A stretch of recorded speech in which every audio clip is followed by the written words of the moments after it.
Hi ಎಲ್ರಿಗೂ ನಮಸ್ಕಾರ. Welcome to my YouTube channel. ಇವತ್ತು ಸಂಡೇ ಆಗಿರೋದ್ರಿಂದ ಸಂಡೇ ಸ್ಪೆಷಲ್ ಮಾಡಿದ್ರೇ ಒಂಥರ ಖುಷಿ. ಸೊ ಇವತ್ತು ಬೋಟಿ ಗೊಜ್ಜು ಮತ್ತು ಬೋಟಿ ಸಾಂಬಾರು ಹೇಗೆ ಮಾಡೋದು ಅಂತ ತಿಳಿಸ್ಕೊಡ್ತೀನಿ.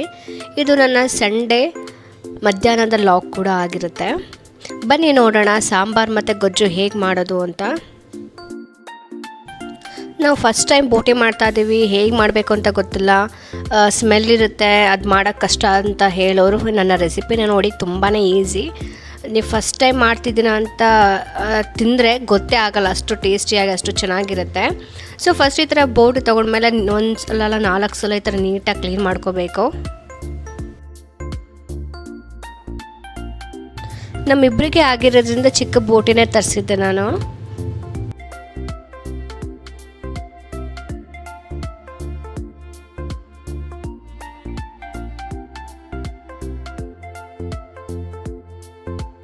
ಚೆನ್ನಾಗಿ ತೊಳ್ಕೊಂಡಾದ್ಮೇಲೆ ಒಂದು ಅರ್ಧ ಸ್ಪೂನಷ್ಟು ಅರಿಶಿನ ಹಾಕೋಬೇಕು. ಆಮೇಲೆ ಸ್ವಲ್ಪ ಉಪ್ಪು ಹಾಕ್ಕೊಂಡು ಮತ್ತೆ ಚೆನ್ನಾಗಿ ಕಲಿಸ್ಬೇಕು. ಸೊ ಆಗ ಏನಿದು ಬೋಟಲ್ ಸ್ಮೆಲ್ ಇರುತ್ತೆ ಅದೆಲ್ಲ ಸ್ಮೆಲ್ಲು ಹೋಗುತ್ತೆ. ವಾಶ್ ಮಾಡ್ಕೊಂಡಾದ್ಮೇಲೆ ನೀರೆಲ್ಲ ಚೆನ್ನಾಗಿ ಫಿಲ್ಟರ್ ಮಾಡ್ಕೋಬೇಕು, ಯಾಕಂದರೆ ಮತ್ತೆ ಬೋಟಿ ಚೆನ್ನಾಗಿ ನೀರು ಬಿಡುತ್ತೆ. ಈಗ ಮತ್ತೆ ನಾನು ಕುಕ್ಕರ್ಗೆ ಹಾಕ್ಕೊಂಡು ಮತ್ತೆ ಸ್ವಲ್ಪ ಅರಿಶಿನ ಮತ್ತು ಸ್ವಲ್ಪ ಉಪ್ಪು ಹಾಕೋತಾ ಇದ್ದೀನಿ. ಈ ಥರ ಒಂದ್ಸಲ ಚೆನ್ನಾಗಿ ಕಲಿಸ್ಕೊಂಡು ಒಂದು 5-6 ವಿಷಲ್ ಮಾಡ್ಕೋಬೇಕಾಗತ್ತೆ. ನೀವು ಕುಕ್ಕರಲ್ಲಿ ಇಡುವಾಗ ನೀರು ಹಾಕೋಬಾರ್ದು, ಈ ಬೋಟಿನ ನೀರು ಬಿಡುತ್ತೆ. ನೋಡಿ ಈಗ ಜಸ್ಟ್ ಸ್ವಲ್ಪ ಫ್ರೈ ಮಾಡ್ತಿರೋ ಹಾಗೇ ಎಷ್ಟು ನೀರು ಬಿಟ್ಟಿದೆ ಅಂತ. ಈಗ ಸ್ವಲ್ಪ 1 ಸ್ಪೂನಷ್ಟು ಜಿಂಜರ್ ಗಾರ್ಲಿಕ್ ಪೇಸ್ಟ್ ಹಾಕೋತಾ ಇದ್ದೀನಿ.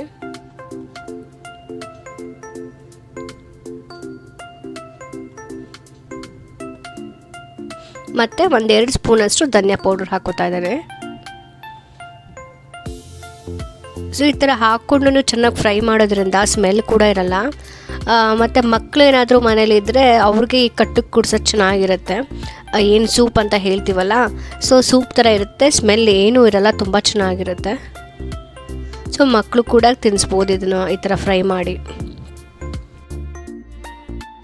ಈಗ ಲಿಡ್ನ ಕ್ಲೋಸ್ ಮಾಡಿ ಒಂದು 5-6 ವಿಷಲ್ ಮಾಡ್ಕೊಳ್ಳೋಣ. ಈಗ ಇದು ವಿಷಲ್ ಬರೋವರೆಗೂ ಬೇರೆ ಕೆಲಸನಾದರೂ ಮಾಡ್ಕೊಳ್ಳೋಣ ಅಂತ ಎಲೆಕ್ಟ್ರಿಕ್ ಕುಕ್ಕರ್ನಲ್ಲಿ ರೈಸ್ ಕೂಡ ಇಟ್ಟಿದ್ದೆ. ನಂದು ಸಂಡೇ ಈ ಥರನೇ ಬ್ಯುಸಿ ಆಗಿಬಿಡುತ್ತೆ, 2 ಗ್ಯಾಸ್ ಬ್ಯುಸಿ ಇರುತ್ತೆ. ಮತ್ತು ಈ ಥರ ರೈಸ್ ಕುಕ್ಕರಲ್ಲೂ ರೈಸ್ ಇಟ್ಬಿಡ್ತೀನಿ, ಒಂದ್ಸಲ ಇಂಡಕ್ಷನಲ್ಲೂ ಏನಾದರೂ ಇಟ್ಟಿರ್ತೀನಿ. ಯಾಕೆ ಅಂದರೆ ಸಂಡೇ ನಮಗೆ ಸಿಗೋದೇ ಸಂಡೇ ಅಲ್ವಾ, ರೆಸ್ಟ್ ಮಾಡೋಕ್ಕೆಲ್ಲ. ಸೊ ಹಾಗಾಗಿ ಎದೊಳೋದೇ ಲೇಟು, ಟೈಮ್ ಕೂಡ ಕಮ್ಮಿ ಇರುತ್ತೆ. ಅದರಲ್ಲಿ ನಮಗಿಷ್ಟ ಇರೋ ಐಟಮ್ ಕೂಡ ಮಾಡಿ ತಿನ್ನೋಕ್ಕೆಲ್ಲ ಲೇಟ್ ಆಗಿಬಿಡುತ್ತೆ. ಅದಕ್ಕೆ ಬೇಗ ಬೇಗ ಮಾಡೋಕ್ಕೋಸ್ಕರ ನಾನು ಎಲ್ಲ ಗ್ಯಾಸ್ನು ಅಂದರೆ 2 ಗ್ಯಾಸನ್ನು ಯೂಸ್ ಮಾಡ್ಕೊಂಡಿರ್ತೀನಿ, ಎಲೆಕ್ಟ್ರಿಕ್ ರೈಸು ಯೂಸ್ ಮಾಡ್ಕೊಂಡಿರ್ತೀನಿ. ಈ ಥರ ಆಗಿಬಿಡುತ್ತೆ. ಈ ಬೋಟಿ ಸಾಂಬಾರಿಗೆ ಪಾಲಕ್ ಮತ್ತು ಮೆಂತ್ಯ ಹಾಕಿದ್ರೆ ತುಂಬ ಟೇಸ್ಟಿಯಾಗಿರುತ್ತೆ. ನನ್ನ ಜೊತೆಗೆ ಬೋಟಿ ಗೊಜ್ಜು ಕೂಡ ಮಾಡ್ತಾ ಇದ್ದೀನಲ್ವ, ಅದಕ್ಕೂ ಕೂಡ ಸ್ವಲ್ಪ ಸೊಪ್ಪು ಬೇಕು. ಅದಕ್ಕೆ ಈ ಥರ ಕಟ್ ಮಾಡ್ಕೊತಾ ಇದ್ದೆ ನೀಟಾಗಿ ತೊಳೆದ್ಬಿಟ್ಟು.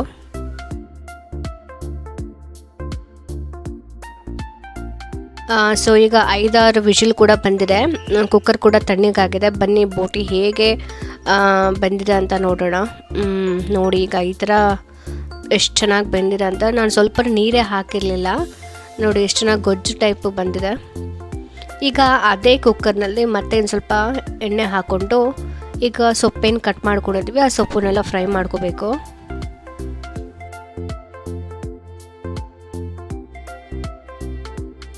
ಬೆಂದಿರೋ ಬೋಟಿನೆಲ್ಲ ಒಂದು ಸಪ್ರೇಟ್ ಪಾತ್ರೆಯಲ್ಲಿ ಇಟ್ಟಿದ್ದೇನೆ. ಈಗ ಅದೇ ಕುಕ್ಕರಲ್ಲಿ ಮತ್ತೆ ಸಾಂಬಾರು ಮಾಡೋಣ.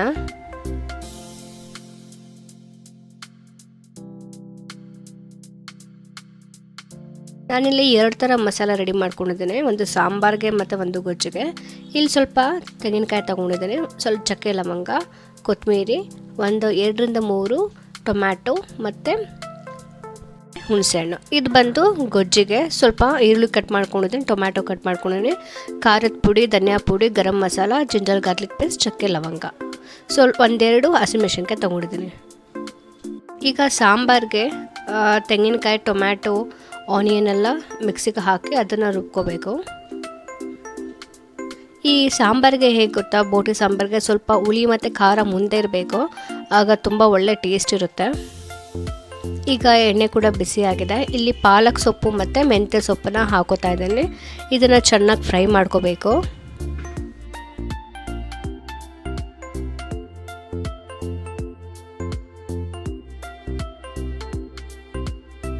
ಈಗ ಸೊಪ್ಪು ಚೆನ್ನಾಗಿ ಫ್ರೈ ಆಗಿದೆ.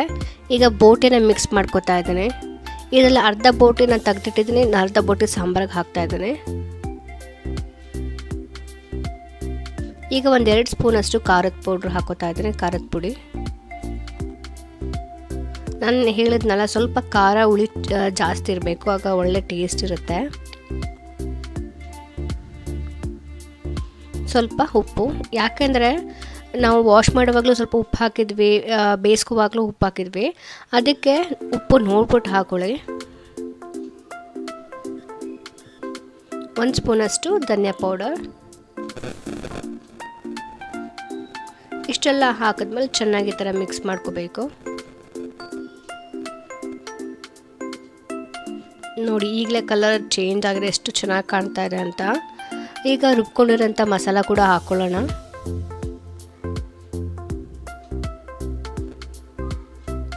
ಈಗ ನಿಮಗೆ ಎಷ್ಟು ಗಟ್ಟಿ ಬೇಕಂದ್ರೆ ಸ್ವಲ್ಪ ನೀರು ಹಾಕೊಳ್ಳಿ, ತೆಳ್ಳಗೆ ಬೇಕು ಅಂದರೆ ಸ್ವಲ್ಪ ಜಾಸ್ತಿ ನೀರು ಹಾಕ್ಕೊಂಡು ಹಾಗೆ ಕುದಿಸ್ಬೋದು. ಹಾಗೆ ಕುದಿಸಿದ್ರು ಟೇಸ್ಟ್ ಇರುತ್ತೆ. ನಿಮಗೆ ಟೈಮ್ ಕಮ್ಮಿ ಇದೆ ಅಂತ ಹೇಳಿದ್ರೆ ಮತ್ತೆ 1-2 ವಿಷಲ್ ಮಾಡಿಕೊಂಡ್ರೆ ಸಾಂಬಾರು ರೆಡಿ ಇರುತ್ತೆ. ನಾನು ಸ್ವಲ್ಪ ಬೇಗ ಆಗಲಿ ಅಂತ ಮತ್ತೆ 1-2 ವಿಷಲ್ ಹೊಡ್ಸ್ಕೊತಾ ಇದ್ದೀನಿ. ಈಗ ಸಾಂಬಾರು ರೆಡಿ ಆಗ್ತಾ ಇದೆ. ಈಗ ಬೋಟಿ ಗೊಜ್ಜು ಹೇಗೆ ಮಾಡೋದು ಅಂತ ತಿಳ್ಕೊಳ್ಳೋಣ. ಈಗ ಒಂದು ತವಾದಲ್ಲಿ ಎಣ್ಣೆ ಹಾಕಿದ್ದೀನಿ. ಎಣ್ಣೆ ಬಿಸಿ ಆದಮೇಲೆ ಪಾಲಕ್ ಮತ್ತು ಮೆಂತ್ಯ ಕೂಡ ಹಾಕೋಬೇಕು. ಸೊ ಇದು ಕೂಡ ಸೇಮ್ ಚೆನ್ನಾಗಿ ಪಾಲಕ್ ಫ್ರೈ ಮಾಡ್ಕೋಬೇಕು, ಅದರ ಸ್ಮೆಲ್ಲೆಲ್ಲ ಹೋಗಬೇಕು. ಈಗ ಕಟ್ ಮಾಡ್ಕೊಂಡಿರೋಂಥ ಈರುಳ್ಳಿ ಹಾಕೊಳ್ಳೋಣ.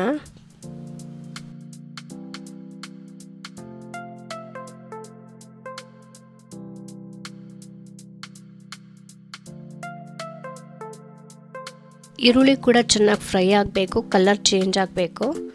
ಆ ಥರ ಆದ ತಕ್ಷಣ ಸ್ವಲ್ಪ ಟೊಮ್ಯಾಟೊ ಕೂಡ ಹಾಕ್ಕೊಳ್ಳೋಣ.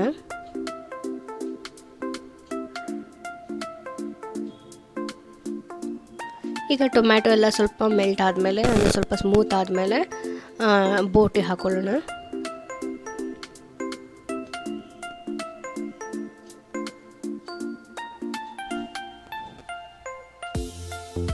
ಈಗ ಇದನ್ನು ಚೆನ್ನಾಗಿ ಮಿಕ್ಸ್ ಮಾಡಿಕೊಂಡು ಮಸಾಲೆ ಕೂಡ ಹಾಕಬೇಕಾಗತ್ತೆ.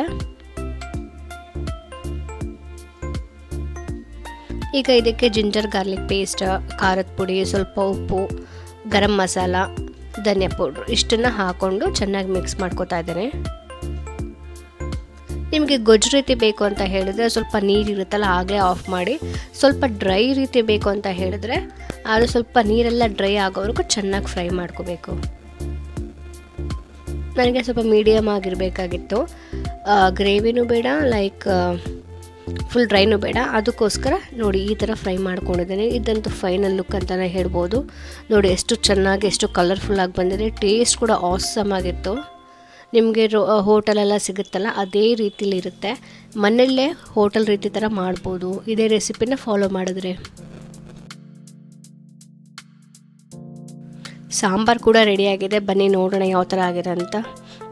ಸೂಪರಾಗಿ ಆಗಿದೆ. ಇವತ್ತು ಸಂಡೇ ಮಧ್ಯಾಹ್ನದ ಸ್ಪೆಷಲ್ ನಮ್ಮ ಮನೇಲಿ ಏನು ಅಂದರೆ ಬೋಟಿ ಸಾಂಬಾರು, ಬೋಟಿ ಗೊಜ್ಜು ಮತ್ತು ghee rice. So ghee rice electric ಕುಕ್ಕರಲ್ಲಿ ಹೇಗೆ ಮಾಡೋದು ಅಂತ ಆಲ್ರೆಡಿ ನಾನು ರೆಸಿಪಿನ ಅಪ್ಲೋಡ್ ಮಾಡಿದ್ದೀನಿ. ಇನ್ನು ಯಾರು ನೋಡಿಲ್ವೋ ದಯವಿಟ್ಟು ಆ ವಿಡಿಯೋನ ನೋಡಿ.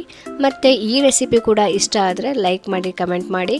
ನೀವು ಕೂಡ ಟ್ರೈ ಮಾಡಿದ್ರೆ ಕಮೆಂಟ್ ಮೂಲಕ ತಿಳಿಸೋದು ಮರಿಬೇಡಿ. ಮತ್ತು ನನ್ನ ಚಾನಲ್ನ ಸಬ್ಸ್ಕ್ರೈಬ್ ಮಾಡೋದು ಕೂಡ ಮರಿಬೇಡಿ. ಮತ್ತು ಇನ್ಯಾಕೆ ತಡ, ನೀವು ಬೇಗ ಬೇಗ ಈ ಥರ ರೆಸಿಪಿ ಮಾಡ್ಕೊಳ್ಳಿ. ನಿಮ್ಮ ಭಾನುವಾರನ ಎಂಜಾಯ್ ಮಾಡಿ. Thanks for watching this video.